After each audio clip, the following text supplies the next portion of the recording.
নমস্কার বন্ধুরা, আপনারা দেখছেন সিনে ইনসাইড। অনুরাগের সময় আজকের পর্বে দেখবেন রুডি সোনাকে বলে, আমি তোমাকে সত্যিই খুব ভালোবাসি। সোনা বলে, আমি সারা জীবন তোমার পাশেই থাকব। এইভাবে বোকা বানাতে থাকে রুডি সোনাকে। এরপর রূপা কৃষ্ণকে ফোন করে বলে, তুমি আমাকে ভুলে যাও, আমরা আর কোনো দিন এক হতে পারবো না। কৃষ্ণ বলে, আমি চলে গেলে তুমি আমায় ছাড়া থাকতে পারবে তো? আর আমি চলে গেলে কোনো সলিউশন তো হতে পারে না। এসব কথা দীপা আড়াল থেকে শুনে নেয়। পরদিন রুডি সবার জন্য ব্রেকফাস্ট বানালে সবাই খুশি হয়।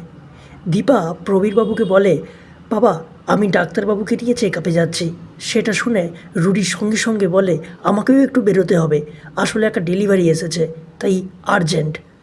এদিকে দীপা আর সূর্য রাস্তার পাশে আইসক্রিম দোকান দেখে পুরনো কথা মনে করতে থাকে।